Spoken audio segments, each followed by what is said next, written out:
Ladies and gentlemen, the 40th Governor of the state of California, Gavin Newsom.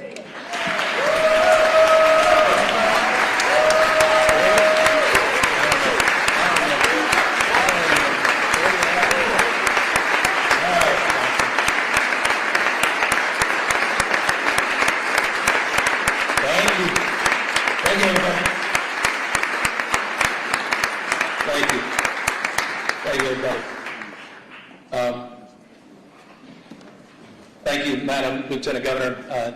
The Speaker, I'll pick up on your remarks to the person who should be given the State of the State based on your reaction, our new Senate Pro Tem. Oh my gosh. What is that? Clearly still in your honeymoon phase. I'm just saying. By the way, I was looking for some response from some of the folks over here on the right. When the Speaker said this is his last State of the State, I was assuming DeMaio would look up and maybe applaud or something. So hopefully a few of them are shaking their head. They're supporters. The sad thing for you, you're going to have to endure about 45 to 50 minutes of this. And I say endure because we're all in this together, including myself. The reason I've been back here in a few years is, as you know, I have no problem speaking. And perhaps, sometimes a little more long-windedly than people like. But when it comes to the written text, that has never served me well. I did a little children's book a few years back that sort of exposed the truth, the ugly truth about my challenges with reading. I'm not shy or, embarrassed about my 960 SAT score. But I am a little bit about my inability to read the written text. And so it's always been something that I have to work through and I'm confronting. And so I say that with grace. I say that with the humility that's at hand today. And I also say that in the spirit, as I said, of what the Speaker was saying. For some of you, it may have been a little jarring, what he said. For others, it was more than appropriate. It's the stress that many of us are feeling, the stacking of stress, and that journey the Lieutenant Governor is talking about over the last 7 years. And I don't think we've given ourselves the kind of grace that we deserve. We never had time to really reflect on everything we've been together. Last time I talked here was 2020. And all of a sudden, everything was virtual. And we came right out of that, social unrest, supply chains, inflation, all this stacking of stress. And so I'll try to reflect some of that in my comments today. I'll say things that may be piercing to some of you, but it's not intended to demean, not intended to divide, but I'm speaking from my heart. I'm saying what I think, again, with the grace and humility to know that I am constantly a work in progress. I'm learning on this job, 7+ years in. Learning every single day, and proud in closing as I jump into the speech of all of you and all that I've learned from each and every one of you, each and every one of you, regardless of your politics, regardless of your faith, regardless of where you live and who you voted for. I just want to express gratitude to every single person in this chamber, every single person that shaped who we are today and what this state represents, not just today, but tomorrow. But first up,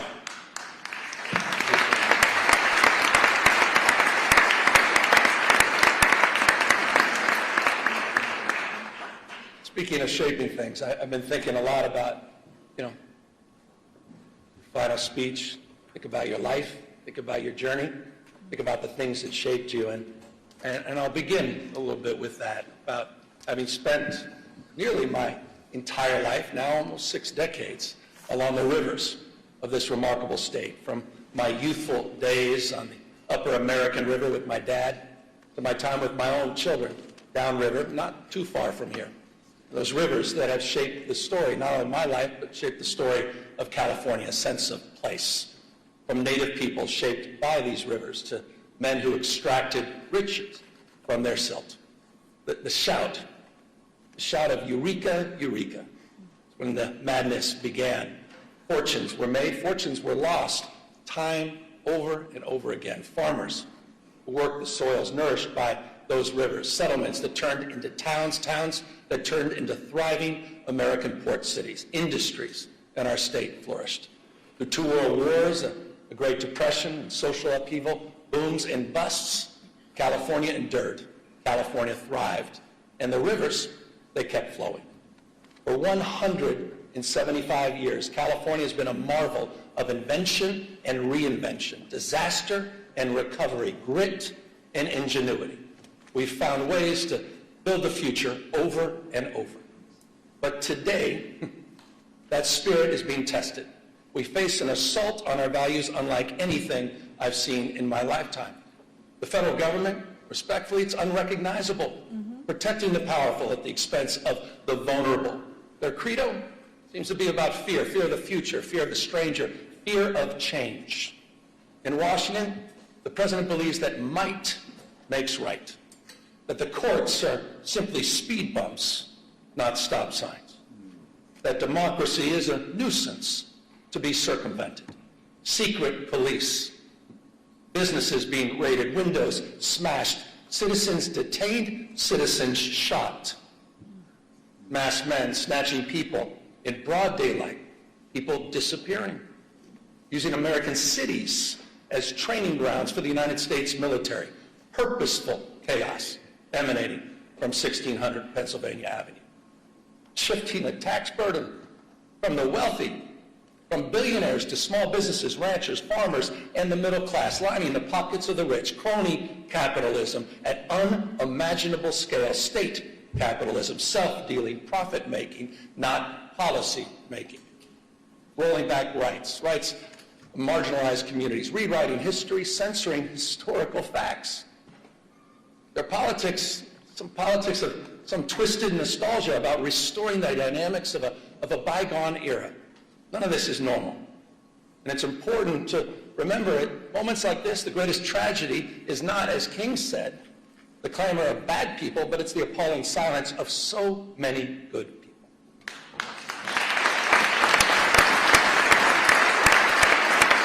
Not normal. But in California, we're not silent. You're not silent. You're not hunkering down. We're not retreating. We're a beacon. The state is providing a different narrative, an operational model, a policy blueprint for others to follow. This state, this people, this experiment in democracy belongs not to the past, but it belongs to the future.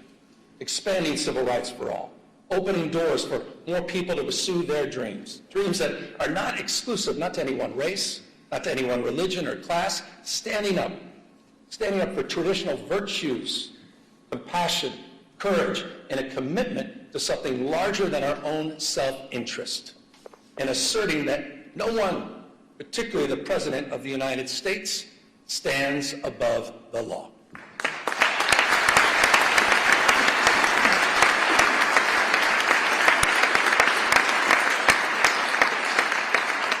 We've gone to court.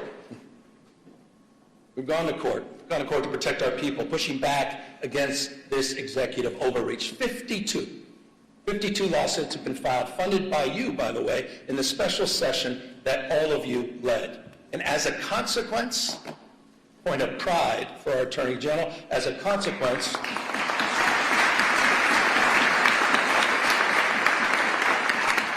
we preserved about $168 billion in illegally frozen federal resources that belong to our schools, that belong to our hospitals, that belong to our seniors, resources that belong to all the people of this great state. We have one request for emergency relief, and we have affirmed the Constitution of the United States as the supreme law of the land.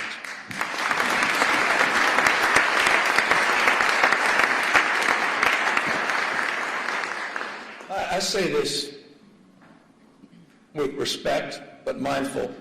But Mr. President, You can't cut off critical food assistance for millions of people.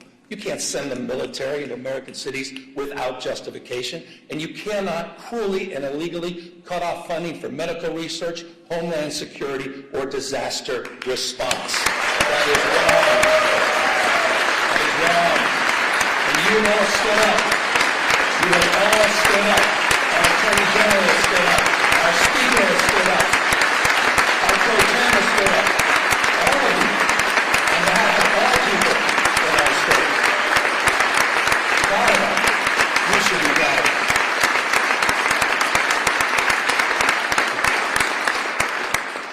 I'm not naive, you know. If we're going to keep the faith of the California spirit, we got to do more than just resist what is wrong. We got to keep building what's right. We're not defined, we all know this, we're not defined by what we're against, we're defined by what we're for, opportunity and dignity and responsibility, the future. Every year, the declinists, you know who you are, the pundits and critics suffering from California derangements. And look at this state to tear down, try to attack all our progress. But we know the truth. California's success is not by chance, it's by design. We've created the conditions where dreamers and doers and misfits and marvels with grit and ingenuity come to build the impossible.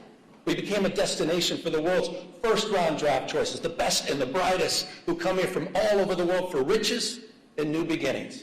And I'm not just talking about the tech CEOs and the founders in Silicon Valley, or the producers and writers in Hollywood. I'm talking about the mechanics in Modesto, the farm workers in Salinas, and the police officers in El Centro. That's what we do, first-round draft choices. No state, simply no state in America that contributes more, none, to the American greatness. No state builds more ladders to success or sees around more corners. The biggest manufacturing economy constructed here. The most productive agricultural economy grown here. 18%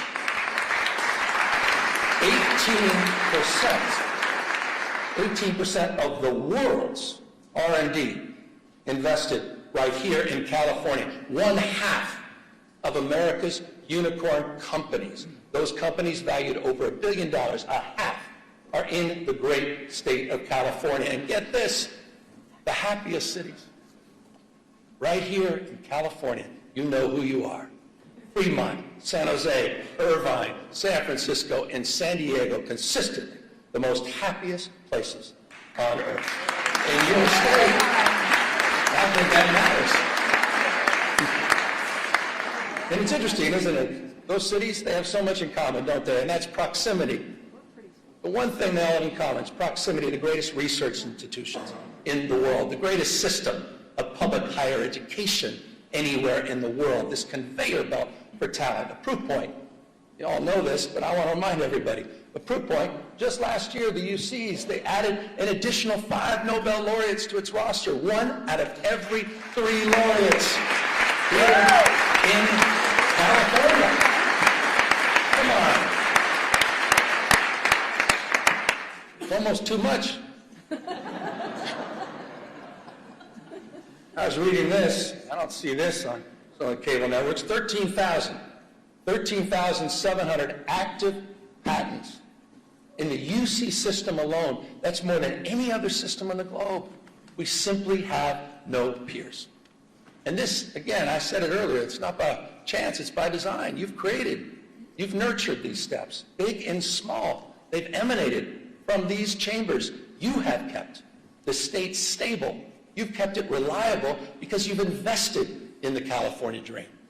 Just last year, building that framework, we worked together to unveil the first concrete economic development blueprint in California's history. It wasn't top down, it's bottom up. It's region by region. Some 10,000 people, remarkable number, participated in the development of this plan. We call it Jobs First. 13 economic and workforce development plans aligned to the universities, aligned to our trade schools. It's a plan that reconciles the macroeconomic story of the world's 4th largest economy, $4+ trillion a year, with the microeconomic reality of 40 million people living here. It's an economic plan that's nourishing. It's an economic plan that's family supporting.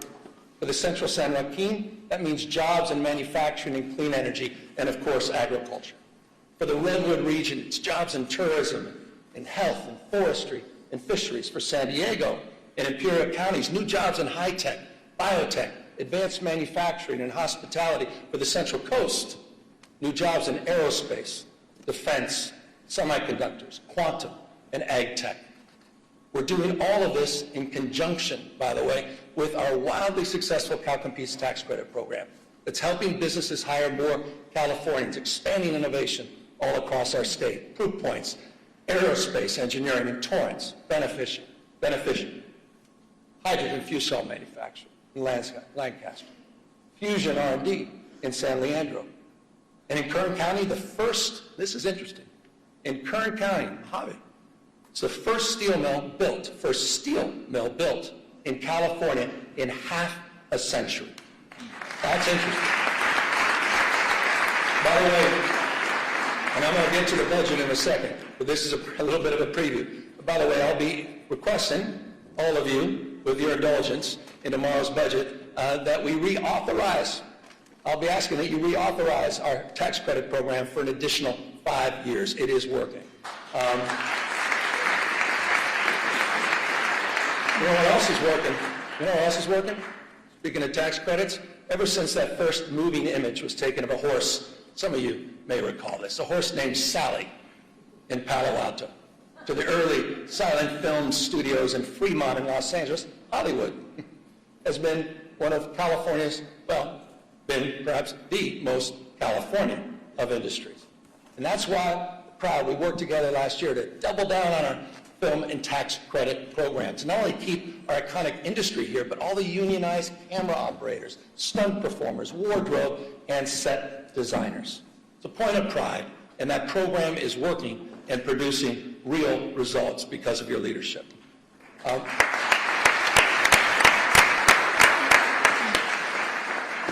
But as we support our proud past, we also need to make investments in our economic future. We're defining the next decade and beyond through robotics and fusion and space and quantum and artificial intelligence. And speaking of which, I understand it goes without saying that no technology holds more promise, also and more peril to jobs, our economy, to our way of life than artificial intelligence. Bottom line is the tech genie's out of the bottle. The question is not whether change is happening, it is. The question is, what values will guide us into this new frontier? And that's a question you're answering, that we are answering. Last year we worked together on landmark legislation to create the nation's first rules for responsible, ethical, and safe use of AI. Regulations that provide guardrails that balance risk and opportunity. This was a consensus effort and a template for the nation where you may have just seen, just recently, New York State adopted our approach, your approach here in California, and made it their own. That's California leadership. We're leading the way in this space. It's how we're shaping the future. And it's a unique combination, isn't it, of conscience and capital, entrepreneurial and innovative spirit that encourages risk-taking but discourages recklessness. Policy that creates predictability, so investors have confidence and innovators have space to dream and do. Compare that to this carnival of chaos on the national stage. All these mini dramas that we have to deal with hour by hour, this sort of vapid day trading with real world consequences. No more striking than that big, beautiful bill. I want to remind everybody what it means to all of us here in California. That big, beautiful bill is putting 1.8 million Californians at risk of losing their health insurance. 2 million facing premium increases. 2 million. Cuts in food aid poised to impact some 375,000 Californians. And for what? For what? All to benefit the top 10% of this country. People already own 2/3. Top 10%, 2/3 of the household wealth. Plutarch. Brown quoted Cincinnatus in his last speech. I'll quote Plutarch. So the imbalance, said this almost about 2,000 years ago. He warned the Athenians. Imbalance, 2,000 years ago. The imbalance between the rich and the poor is the oldest and most fatal ailment of all republics. Think about that. 2,000 years ago. It's just not sustainable. It's not. Understanding the lessons of the past, California, all of us, we marched the beat of a different drum. We built one of the most progressive tax systems in the nation. One that asked high-income residents to pay a little bit more without punishing those that are making a little bit less. Think about this, and I hope folks over here think about this. There are 11 states in the United States of America that tax their minimum wage earners more than the state of California. There are 16 states in the United States of America that tax their low wage earners more than California taxes its high wage earners. So the question to all of you, who are the high tax states? Just consider Texas. Just consider Florida, the two most regressive tax states in America. They're hammering their low-income earners. They're hammering them more than their wealthiest. Who are the high tax states? California stands for fairness. And by the way, it's not just in our tax code and our tax policy, in more ways than one. And that's why I was proud. I was proud to work with all of you last year, proud to work with the legislature to raise the minimum wage for fast food workers in this state to $20 an hour. And also, that's a point of pride. And how about those healthcare workers, the highest minimum wage in the United States of America, working with you at $25 an hour? But there's some of you probably thinking, no, well, that's just too bad. We should be like Alabama, maybe South Carolina, maybe like Tennessee. 20 states now across this country that keep their minimum wage at $7.25. Come on. Hasn't been raised in nearly 2 decades, the federal minimum wage. Try to pay rent, try to raise a family, try to pay for an education on $7.25 an hour. Comes down to a simple question, doesn't it? Who do you stand for? Who do you stand for? Do you stand for the rich and the powerful, the most well-connected? Or do you stand for bus drivers and janitors? Do you stand there with special education teachers that are working overtime to support and raise their family? Who do you stand for? Who do you represent? Reflecting on our values. We have to answer that question. The good news is you're answering that question.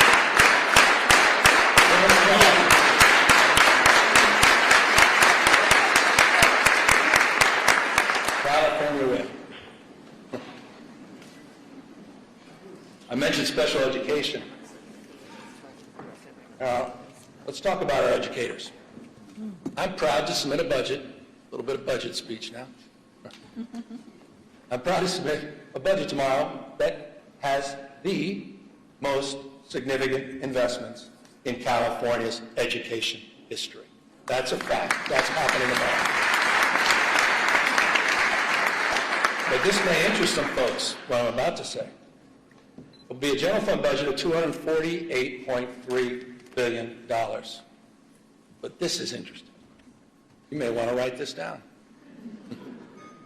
It includes revenues that are $42.3 billion higher than we forecasted. $42.3 billion higher. Why? Why? Because our economy's growing. Our population's growing.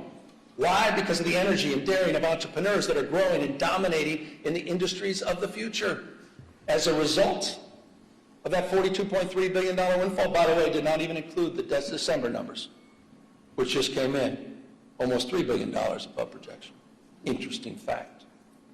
Mindful, as we should be, of the erratic nature of our state revenue and our long-term structural challenges that we will discuss in detail tomorrow in the budget presentation, we're going to rebuild our reserves, $7.3 billion. We're going to pay down long-term pensions, and those obligations, over $11.8 billion will be met over the next few years, including $3 billion just in next year's budget. Speaking of obligations, I want to broaden this. Some of the work that we've done together, it's the obligation that we have, no greater obligation than to our kids. And back, the issue of education.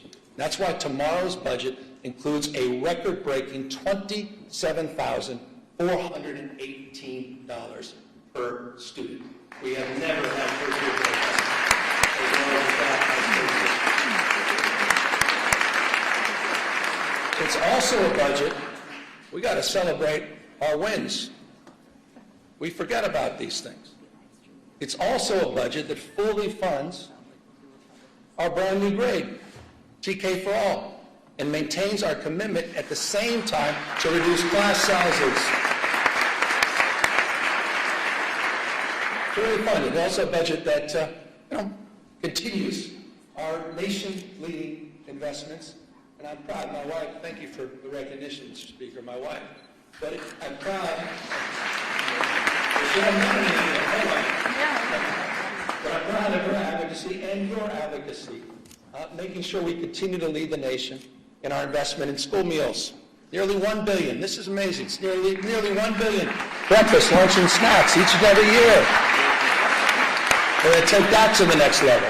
And it's also, this budget's going to advance the nation's most expansive and audacious plans to eliminate ultra-processed foods at the same time from our cafeteria. California is leading in that space.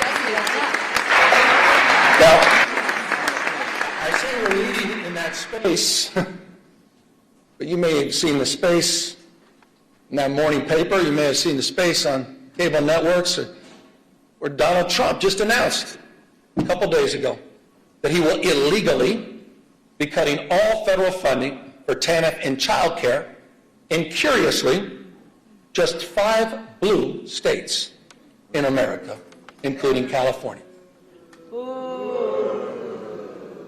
Just think about that as a value proposition. I'm glad no one applauded that. How the hell can you applaud that? These are cuts that are going to throw parents right in total disarray, forcing them to choose between going to work or taking care of their children.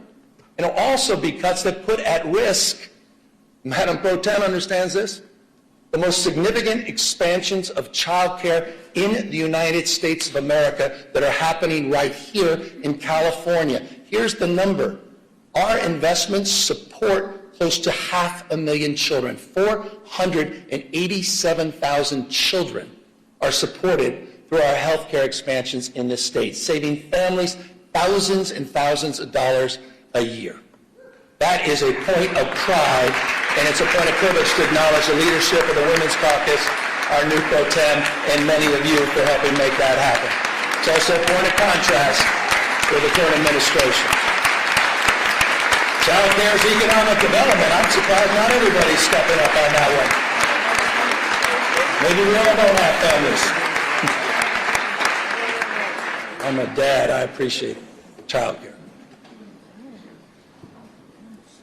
Look, when we talk about saving families money, let's consider the bold commitment we made just a few years ago as well, and that's to bolster after-school and summer school programs. We bolstered them by providing 9 hours a day of enrichment and 30 days of summer school each year. And I'm proud to say that this budget is going to finish the job to make that pledge universal at every elementary school in the state. We will complete that commitment this year.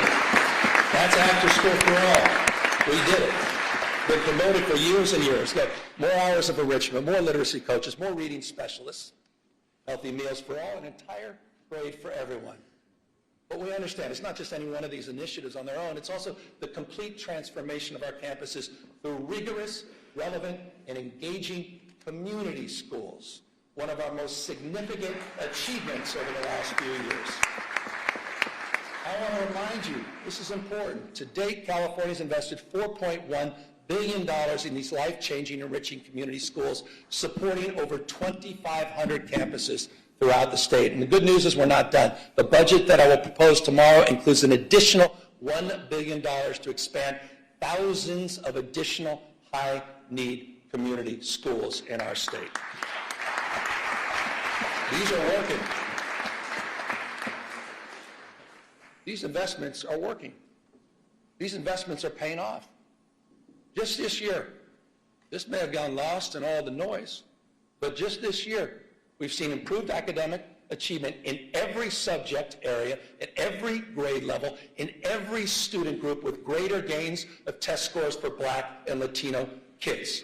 That happened, and that's happening in California's public educational system. And it's a point of pride. It's a point of pride that those gains are particularly pronounced in Los Angeles, the nation's second largest school district. And I just want to say this to the teachers, the classified employees, and to the parents of LA Unified School kids. You should be very proud of your progress you're making, particularly proud of your leader, who's here, Superintendent of Public Education, Alberto Cavallo, who's here with us today, who's just been doing a remarkable job. Alberto, I appreciate you coming all the way up from Los Angeles. And just so you know, he's only been here a few years, but under his stewardship, the district is outpacing statewide progress. They're exceeding pre-pandemic levels in every category and reaching, get this, the highest levels recorded since the current state assessments were launched a decade ago. Under his leadership, that's happening in the nation's second largest school district. I say this all the time, you're nothing but a mirror of your consistent thoughts. Whatever you focus on, you'll find more of. And I don't think it's such a bad thing that we start focusing on what's right in terms of the investments we made and the return on the investments that we're experiencing. And the superintendent, I assure you, he's the first one to say and acknowledge that we have a lot more work to do. With that, we also have some reforms that I think are long overdue. And I know not everyone may share enthusiasm for these reforms, but I think it's time to modernize the management of our educational system. So the budget I'll be submitting tomorrow proposes that we unify the policymaking by the State Board of Education and the Department of Education, which I believe will allow the State Superintendent of Public Instruction to align our educational policies from early childhood through college much more efficiently. I believe that's important and long overdue reform. Speaking of long overdue, I thought we all made the right decision about getting rid of cell phones last year in public schools. I think everybody can agree on that. And if you don't agree, you're not a parent. Every parent understands this. Our kids are increasingly more anxious, more addicted, less free, less happy, because so much of their lives is lived online. So much of their lives have become performative, right? Measured by external validation, likes and followers. We're watching the spiritual health of our young people erode, quite literally, erode in real time. The vital conversation about what to do, that's played out here disproportionately in these chambers for well over the last decade. So I'm proud of all of you. I'm proud of California's leadership, leading the nation in kids' online safety. Thanks to laws that you passed, including many that I had the privilege of signing just last year on age verification, on chatbot safety, on parental controls. But recently, you saw the headlines. You may have reacted, some of you a little bit more than others. There's some of those headlines in Australia start making you think. Are we doing enough? Can we do more? And so the consequences of getting it wrong, you all understand, it's too apparent. Depression, social isolation, in some cases, marginal radicalization, if you think I'm overstating it. What's going on with our young men? What's going on with our boys? Not just online, but also offline. And forgive me for this. I paint a tougher picture, but I thought it was important. You walk into a morgue, you see 5 young people who may have taken their life by suicide. 4 are men. Boys are 14 times more likely to be incarcerated. Boys, 3 times more likely to die from an overdose, twice as likely to be homeless. 1 out of 7 men doesn't even have one friend. Half, this is interesting, may not be surprising to some of you, half of young men have not even asked a woman out on a date in person. Men are struggling, boys are struggling. The good news is we're responding in this state. I was proud to recently issue an executive order that, among other concrete actions, creates a new service challenge. We call it the Men's Service Challenge. We're calling on 10,000 young men to step up as tutors, mentors, and coaches, and leaders in their communities. I think that's important. We need more young men. By the way, I saw my wife, she was kind enough to stand up. This is not an ad. But about 20 years ago, she did a landmark film about the misrepresentation of women and girls called Misrepresentation. Oprah bought it. It was very well received. 2 years later, she followed up with a documentary most folks forgot about called The Mask You Live In, 2015, about masculinity and the crisis of masculinity. Not in a toxic sense, not in a pejorative sense, but what was happening with men and boys over a decade ago. This issue is a real issue, and it is not a zero-sum issue. This is not a zero-sum issue. We'll continue nation-leading efforts for women and girls, but we have to address this issue. And it's not, again, just addressing the issue through service that's targeted at boys. It's also service that extends through our larger Service Corps initiative in California. I think this is important. California's Service Corps is now larger than the Peace Corps. No other state can lay claim to that. We have service matters. Shared experiences matter. You want to deal with all this crisis and all this stress? Shared experiences. No one's asking who you voted for. No one asks you where you live. Shared experiences. And we have a College Corps program in this state. You have funded. Thank you. The College Corps program, unlike anything else in the United States, over 3,500 students are earning up to $10,000 to reduce their cost of education, and what we ask for in return is 450 hours of service. Service, I'm a Sarge Shriver guy. Service, he said, is the heart and soul of what binds us together. Helping personal character, helping with friendships, as well as helping with careers. Now on the career front, I also want to highlight something that you've funded. I want to highlight the progress you've made. I want to thank you for the commitment. We created the state's first master plan for career education. It was a 3-year process. We just recently completed it. It creates these seamless, debt-free pathways from school to high-paid jobs with or without college experience.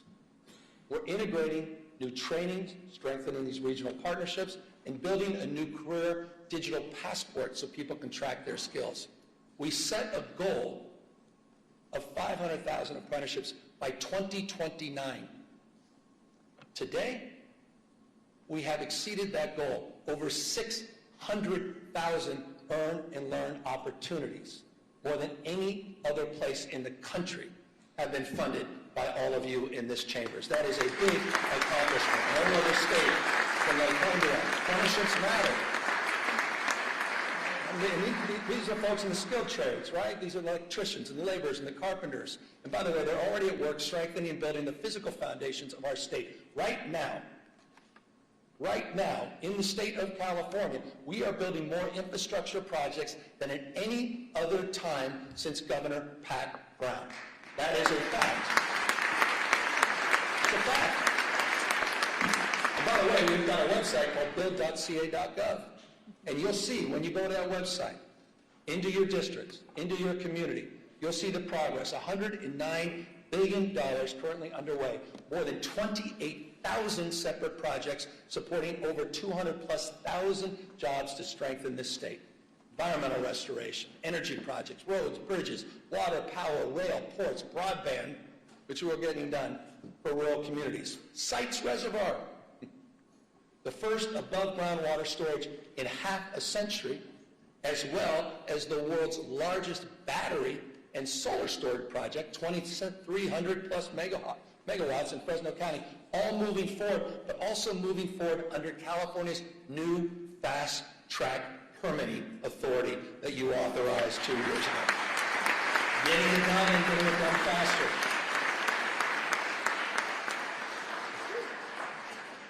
I debated whether or not to include this in my comment, but I thought it was important.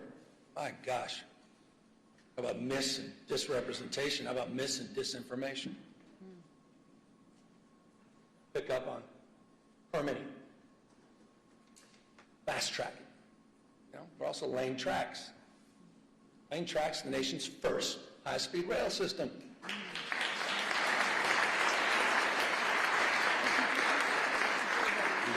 You want to do well in the future, you got to invest in the future. We want a 21st century transportation network. Full environmental clearance is done. We built over 50 major structures. More than 60 miles of guideway have been completed, ready for immediate track lane in the Central Valley. 2,270 parcels and right-of-way have been procured. Full electrification, ask the folks in the Bay Area, they understand this, full electrification of 51 miles of tracks for Caltrans, which is allowing people to move more quickly and more efficiently. We're connecting some of the fastest growing places in our state, and I'm proud of this. I'm proud of Fresno. I'm proud of Madero. I'm proud of Bakersfield. Those are communities we shouldn't be talking down to. Those are communities we shouldn't be talking past. This is one of the great economic investments in those regions of our state, and will make commute times shorter and make life more affordable for the people of the Central Valley, and they deserve it.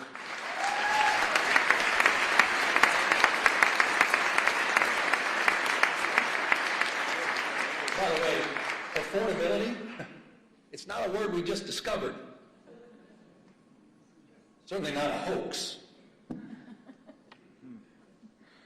So just briefly, here's the way we think about it. I think the way most of us think about it. It's not just one issue. It's a stacking of many, many issues on top of each other.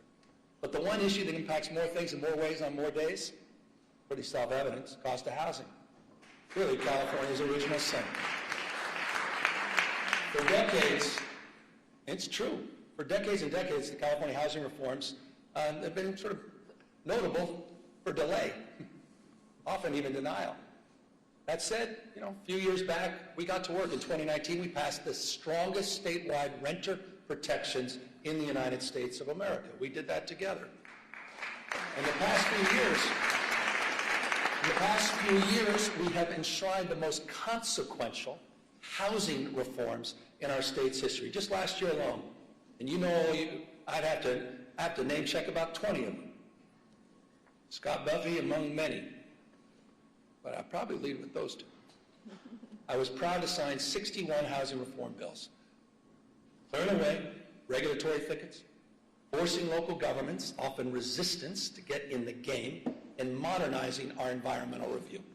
But we obviously have more work to do, and this year, I hope we can work together, legislature, to focus on the cost of construction, focusing on utilizing new building methods and new technology that are worker-centered reforms that must bring our brothers and sisters in labor along with us. We have that opportunity, which we'll There's another area that also requires our, I think, urgent attention, and that's the institutional investors that are snatching up homes by the hundreds and thousands at a time. These investors are crushing the dream of home ownership and forcing rents too damn high for everybody else. I just humbly submit, I think it's shameful that we allow private equity firms in Manhattan to become some of the biggest landlords here in our cities in California. It's time to tackle that issue. I look forward to working with all of you to address it. In the next few weeks, I've heard from a number of you on this, and I think there's some bills in this space. I look forward to working with the legislature to combat this, at the end of the day, it's just monopoly, monopolistic behavior, and strengthen accountability, level the playing field for working families. And that's going to mean more oversight and enforcement, and it potentially is going to mean changing some of our state tax code to make all of this work. Look, Malia liked the word tax. Housing is just one component. Housing is one component on this stack of affordability challenges that we face. And that's why our stack of solutions has included more than tripling the earned income tax credit in this state and providing some $7.6 billion back into the pockets of people since 2019. We've created the Young Child Tax Credit, the Foster Youth Tax Credit, new programs we created together. And I'll remind you, we increased paid sick leave and paid family leave, allowing eligible workers, this is important, just went in effect, to receive up to 90% of their wages while they're raising and supporting their families. Few states in America are doing that. Through all of these Through all of these programs, through all of these targeted tax credits, these rebates and program expansions, the average California family now saves $18,000. Not insignificant. $18,000. But I also am mindful and recognize that the new cost of eggs is now your energy bill. The number one driver, by the way, number one driver of your increased energy bills over the last decade has been the cost of hardening our infrastructure and other wildfire-related costs. Respectfully, significantly, not exclusively driven by climate change. That's why I was proud to work with all of you to extend our nation-leading Cap and Invest program for another 2 decades. But when we did this, we were mindful of this crisis as it relates to utility bills. And we provided in that extension close to $60 billion in rebates for your monthly energy bills. This legislature did that. That is a meaningful accomplishment to address the issue of affordability. We also worked across our differences, finally, after years and years, to come up with a new energy market, a regional energy market that will also increase reliability at the same time it lowers energy bills. By the way, one of the things that's not high, interestingly, unsurprisingly in California, is our uninsured rate. 6.4%, it's among the nation's lowest. In addition to our healthcare expansion, no other state has done more in that space. We also subsidize some 370,000 people to help bring down the cost of their health insurance through Covered California. But respectfully, it's not good enough just to subsidize healthcare costs. We need to lower them fundamentally. And we're doing just that. Working together through our CalRx program, we launched our own generic drug label. Just last week, we released and launched a insulin pen at just $11. No other state can lay claim to that. It is now available to Californians. By the way, it's just like we did with naloxone last year and other life-saving drugs. So it's in that spirit that we focused on reforms, including in our mental health and homeless space. And I want to just acknowledge, when I got here, we had no homeless plan, we had no housing plan, we had no mental health plan. There's no accountability. There was little investment. Not a knock, it just wasn't the focus, the priority of Sacramento. It was the responsibility of cities and counties. I know this intimately as a former mayor. When I was mayor, I never thought about calling Arnold Schwarzenegger and say, what the hell are you doing on homelessness? It wasn't even in my consciousness. It was responsibility exclusively of cities and counties. That has fundamentally changed. We crafted new statewide programs. Just think about this. Don't forget about it. You funded Home Key. You funded Project Room Key, that together have taken, quite literally, PolitiFact this, 72,000 people off the streets by converting hotels and motels and other properties into long-term housing. And by the way, we're seeing results. We're seeing results.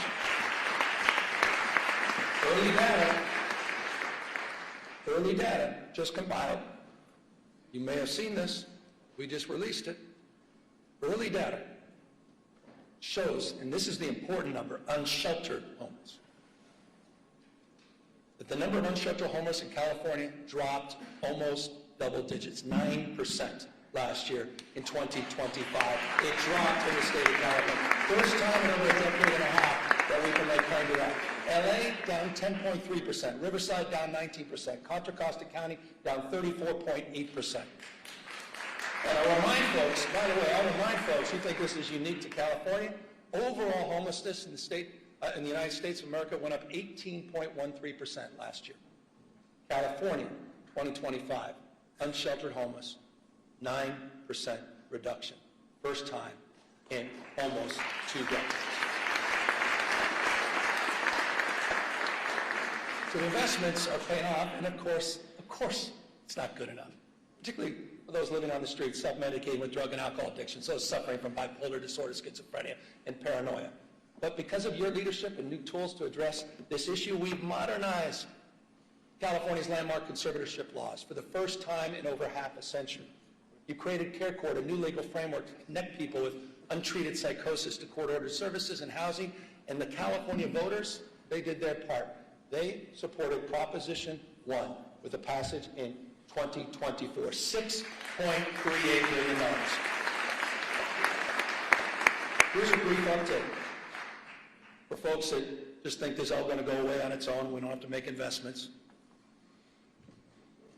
In just 18 months since the voters approved that program, we've already approved 70% of the new treatment beds and slots that were promised under Prop 1. It's the fastest distribution of bond money in California's history. The fastest. 4,000, here's a numeric, 4,236 new locked and unlocked mental health beds, 18,875 new outpatient beds. It's a big deal.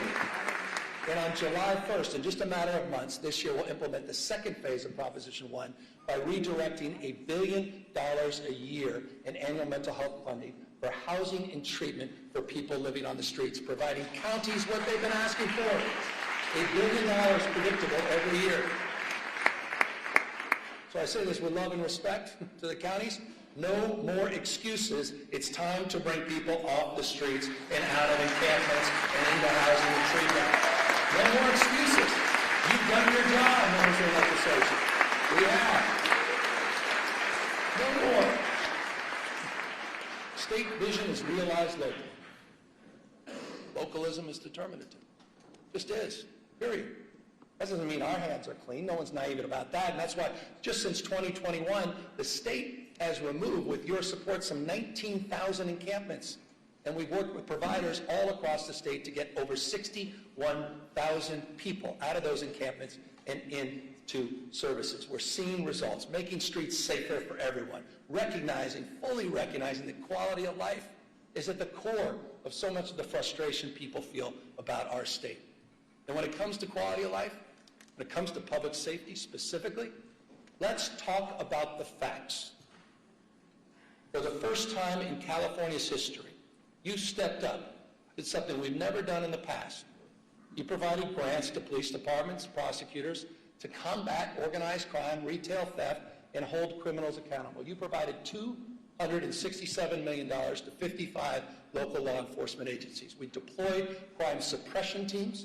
We deployed them in Bakersfield. We deployed them in San Francisco. We deployed them in San Bernardino, in Oakland, and recently, because of the tragedy, the shooting in Stockton, we deployed them there. We're supporting local law enforcement. We're also supporting, with the help of the California Highway Patrol, a force that's been bolstered by the addition of 1,000 new officers. And here are the results. Here are the results. We have seen double-digit decreases in crime overall in the state of California. Property crime. Property crime down, aggravated assault down, car theft down, burglary down, robbery down, violent crime down. California cities are seeing record low homicide rates. Oakland, the lowest homicide rate since 1967. LA, the lowest since 1966. My old town, San Francisco. They're going to have to update their talking points, aren't they? My old town, San Francisco, the lowest homicide rate since 1954. 1954. Again, we got more work to do, but to those with that California derangement syndrome, I'll repeat, it's time to update your talking points.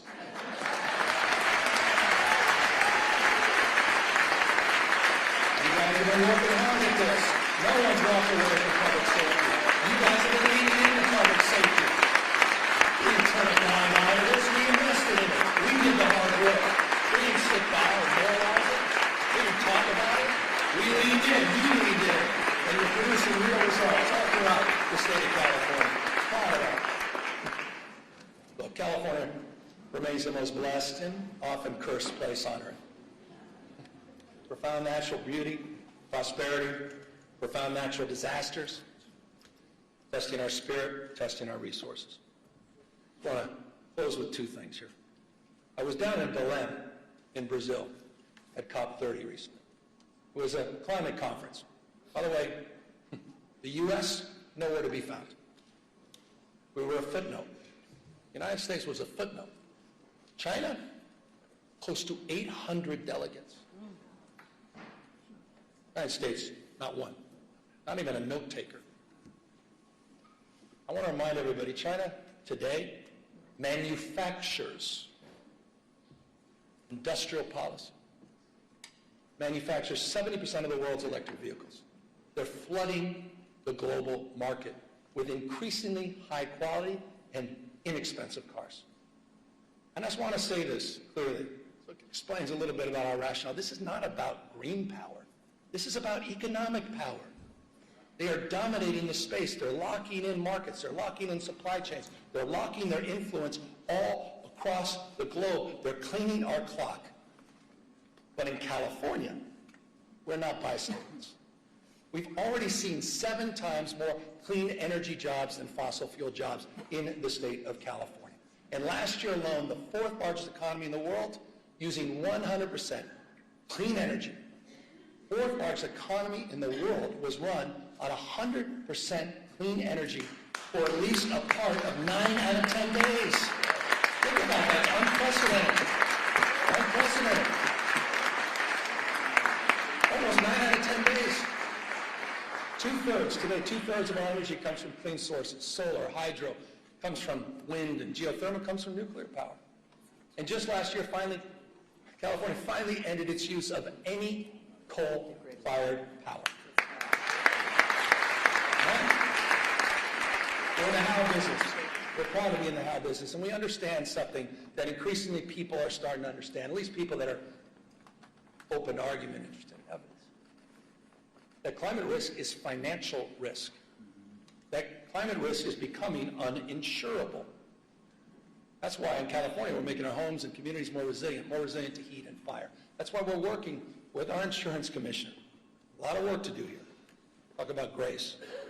Working with our insurance commissioner to protect homeowners from unpredictable rate increases and cancellations. We became the first state, together, we became the first state in the country to require insurers to lower insurance for home hardening upgrades. That is not the case in any other state. And in the last few months, this is important, in the last few months, 6 insurance companies announced their commitment to remain in or expand coverage here in California. Again, a lot more work to do. That was important. It was an important milestone. You saw it, Farmers and Mercury, some of the AAA affiliates. Important milestone. But more work to do. Fully implement the commitments we laid out in the sustainable insurance strategy, and more work to do to hold insurance companies accountable for meeting their obligation to insure in high-risk areas throughout the state of California.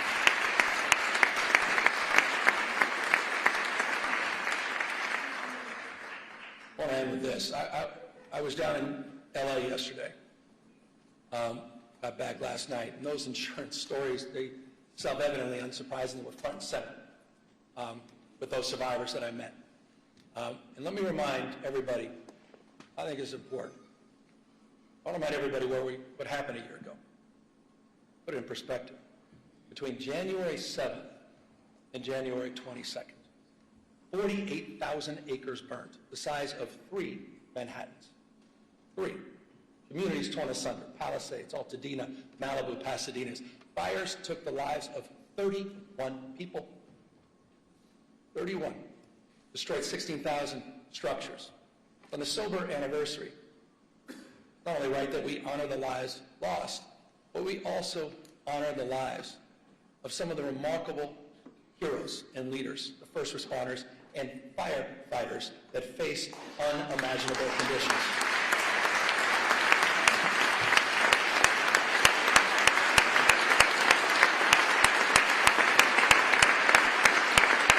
Some of you were there. You saw it.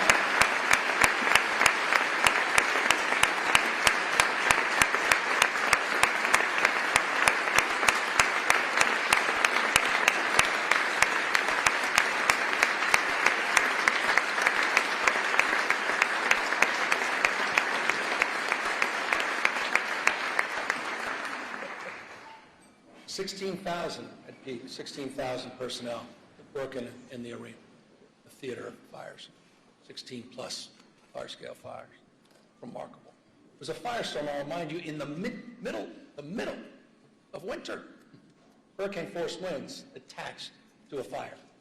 What they did, I don't need to say it, you just demonstrated, was miraculous, it was heroic. They battle these impossible conditions in the wind and in the dark, flying dangerous night missions over the firestorm.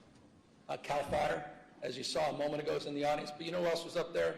And thank you for applauding the community groups, the business owners, and most importantly, can you just stand up? And I'd ask you all to stand up again. The survivors of the Eaton and Palisades fires. Would you all just stand up? And thank you for your courage. Thank you for your resiliency.